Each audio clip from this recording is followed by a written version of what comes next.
Hello दोस्तों, आइए आज मैं आपको रीजनिंग के कुछ क्वेश्चन समझाऊंगी। रीजनिंग के टॉप 5 क्वेश्चंस हैं, वो मैं आपको समझाऊंगी जो मोस्टली पेपरों में पूछे जाते हैं, सभी परीक्षाओं में जो पूछे जाते हैं, और इनकी एक आसान ट्रिक भी आपको बताऊंगी। ये वही क्वेश्चंस हैं जो एग्ज़ाम में आए हुए हैंगे, और इसके पैटर्न के भी बहुत सारे क्वेश्चंस आते हैंगे जो हर साल आपको चेंज करके बता दिए जाते हैंगे। तो अगर आपको कोई पैटर्न पता होगा तो आपको वो क्वेश्चन अच्छे से समझ आ जाएगा। अब देखिए क्वेश्चन नंबर है फर्स्ट। अब देखिए आप क्वेश्चन नंबर पहला देखेंगे तो उसमें नीचे पूछा गया है कि दिए गए विकल्पों में से, नीचे दिए गए जो विकल्पों हैं उनमें से लुप्त पद ज्ञात कीजिए।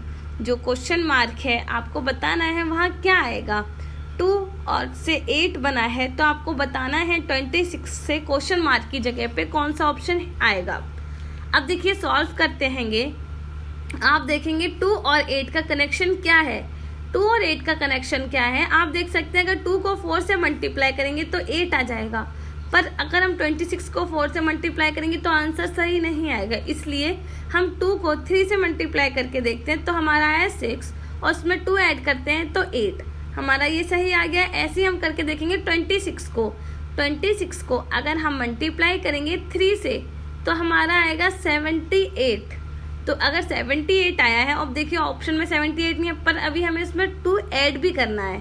फिर 78 में हम 2 ऐड करेंगे तो हमारा आंसर आएगा 80। तो हमारा सही आंसर है 80। तो आप देखिए इसमें आपको सही बी पे टिक कर देंगे।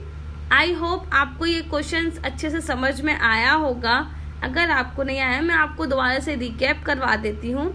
ऐसे पैटर्न के क्वेश्चंस बहुत ज़्यादा पूछे जाते हैं एसएससी में।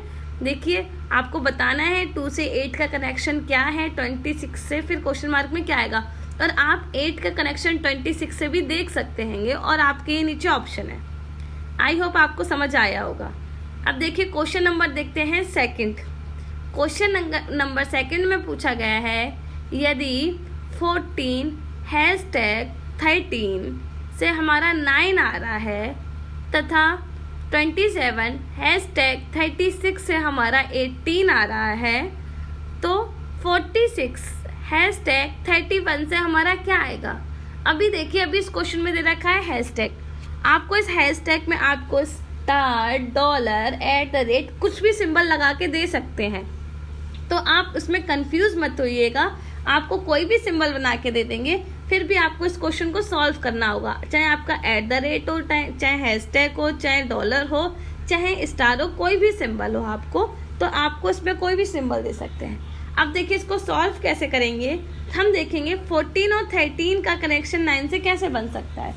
अब देखिए 1 और 4 को अगर हम लिखेंगे और 1 और 3 को, और अगर इनको हम ऐड करेंगे तो क्या हमारा आंसर आएगा।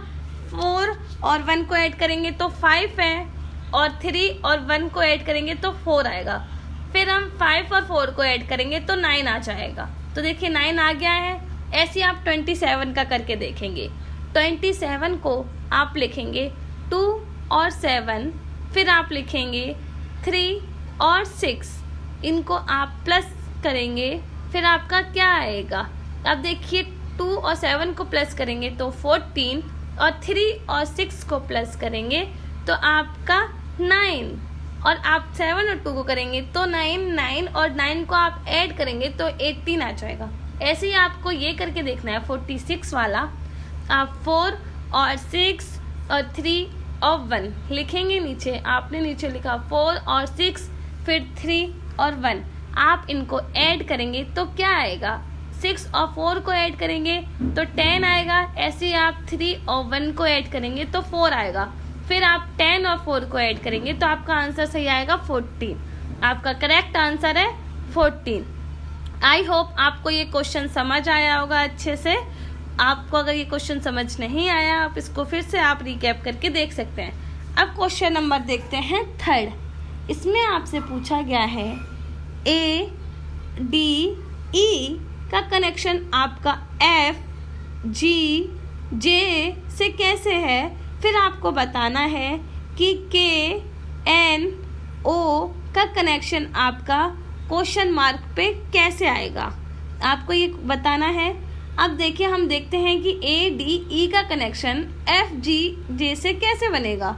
तो देखिए लिखेंगे ए डी और ई, फिर हम देखेंगे कि एफ जी और जे।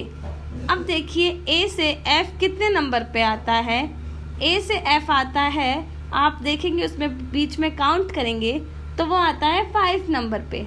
ऐसे आप देखेंगे डी और ई जी के बीच में कितना गैप होता है, तो आप देखेंगे 3 का। ऐसे ही आप देखेंगे ई और जे के बीच में गैप होता है तो 5 का। यही पैटर्न हम सेकंड वाले में अपनाएंगे। फिर हम लिखेंगे सेकंड वाले में के एन ओ, फिर हम नीचे देखेंगे कि क्या आएगा। अब के बाद आप 5 + 5 करेंगे तो आपका क्या आता है, आप के बाद अगर आप 5 को ऐड करेंगे, 5 देखेंगे कि इससे आगे 5 के बाद आपका कौन सी आपकी संख्या आती है, कौन सा कैपिटल आता है, तो आता है पी। फिर आप ऐसे देखेंगे एन के बाद में आता है 3 पे। अब एन से आप 3 को देखेंगे तो आता है आपका क्यू। फिर आप देखेंगे ओ का, ओ से आप 5 पे करेंगे, फिर आपका क्या आता है, अब आपको देखिए आपका नीचे आएगा टी। आप अगर देखिए ऑप्शन देखा करें, आप अगर आप एग्ज़ाम दे रहे हैं तो ऑप्शन अगर आपका एक में ही पी है तो आप उसको करेक्ट कर सकते थे, पर आपका 2 में दे रखा है तो आपको पूरा सॉल्व करना पड़ता है। आई होप आपको ये क्वेश्चन समझ आया होगा अच्छे से। तो ये क्वेश्चंस को हम फिर से आपको रिकैप कर सकते हैं। देखिए ए और डी ई का कनेक्शन आपको बताना है एफ जी जे से कैसे आया। उनमें 5 का गैप था, किसी में 3 का गैप है, किसी में 5 का। ऐसे ही आपको करना है, इनके बाद 5 का देखना है कि ए के बाद B C D E F, ऐसे उनमें 5 का डिस्टेंस हो रहा है, ऐसे आपको देखना होता है। आई होप आपको ये क्वेश्चन समझ आया होगा। अब देखते हैं क्वेश्चन नंबर 4। अब देखिए इसमें बताया गया है क्वेश्चन नंबर 4 में, यदि मल्टीप्लाई का अर्थ डिवाइड है तो, और माइनस का अर्थ मल्टीप्लाई है, फिर डिवाइड का अर्थ प्लस है और प्लस का अर्थ माइनस है, तो आपको नीचे जो डिजिट दी गई है उसको आपको कन्वर्ट करके सही आंसर बताना है। तो देखिए हम नीचे लिखेंगे, आप नीचे लिखेंगे पहले 3, आपको 3, फिर आपको देखिए माइनस से आपको मल्टीप्लाई है, तो आपको माइनस से मल्टीप्लाई है तो माइनस का अर्थ होता है मल्टीप्लाई, तो आप मल्टीप्लाई करेंगे। फिर आप लिखेंगे 15, फिर डिवाइड का क्या है, डिवाइड का मतलब है प्लस, आप प्लस करेंगे, फिर आप लिखेंगे 19। उसके बाद आप ब्रैकेट बंद करके, अब देखिए मल्टीप्लाई का अर्थ क्या होता है, मल्टीप्लाई का अर्थ है डिवाइड। पहले आप इसको सॉल्व कर लें जो आपका बॉक्स का है।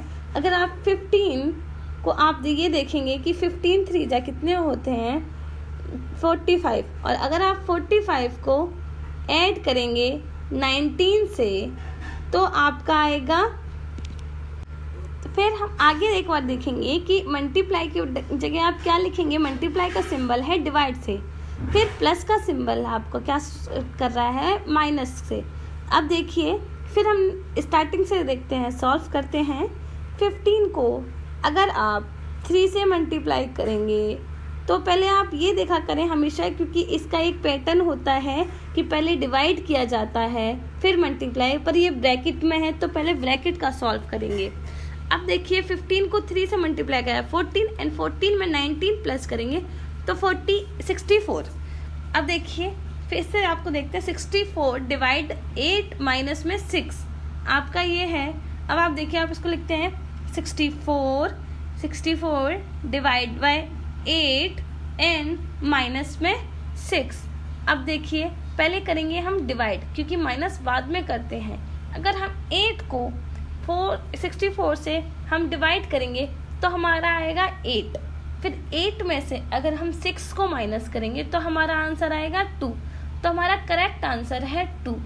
आई होप आपको ये क्वेश्चन समझ में आया होगा। ये क्वेश्चन बहुत अच्छा क्वेश्चन है, ये मोस्टली क्वेश्चंस आपके एग्जाम में पूछा जाता है।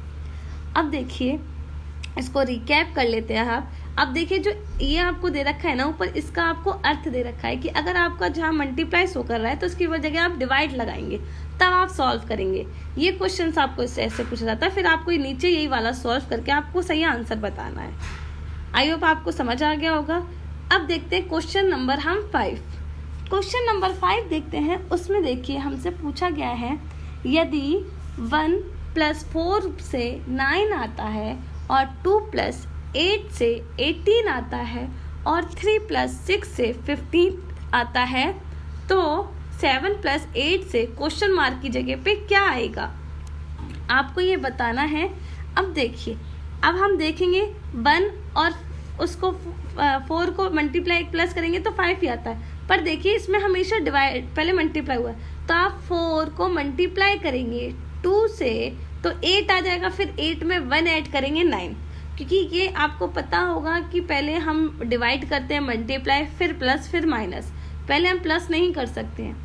ऐसे ही देखिए इसमें 8 को पहले 2 से डिवाइड करेंगे, फिर आप बाद में 2 ऐड करेंगे तो आपका आ जाएगा 18। ऐसे ही 6 को आप मल्टीप्लाई करेंगे 2 से, हमेशा लास्ट वाली डिजिट है उसको 2 से मल्टीप्लाई करना है। अगर 6 को 2 से मल्टीप्लाई करेंगे और उसमें फिर 3 ऐड करेंगे तो 6 2 जा 12 और 3 ऐड करेंगे तो हमारा आंसर आएगा 15। अब देखिए ऐसे ही आपको 7 और 8 का निकालना है। अब 8 को आप मल्टीप्लाई करेंगे 2 से और फिर ऐड करेंगे 7, तो आपका क्या आएगा, फिर 8 2 जा 16, फिर आप उसमें ऐड करेंगे 7, आप उसमें अगर 7 ऐड करेंगे तो आपका आंसर आ जाएगा 23। आपका सही आंसर है 23, डी आपका सही आंसर रहेगा।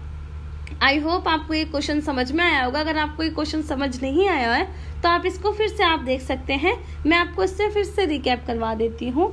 आप देखिए इसमें अगर आप दोबारा से आप इसमें पहले ऐड करते हैं बाद में मल्टीप्लाई करते हैं तो ये हमेशा पैटर्न गलत होता है। हमें पहले हमेशा मल्टीप्लाई करना चाहिए, लास्ट वाली डिजिट को 2 से हम मल्टीप्लाई करेंगे, फिर 1 ऐड करेंगे जो आगे की डिजिट दे रखी है, तो हमारा सही आंसर आएगा। आई होप आपको मेरी ये वीडियो अच्छी लगी होगी।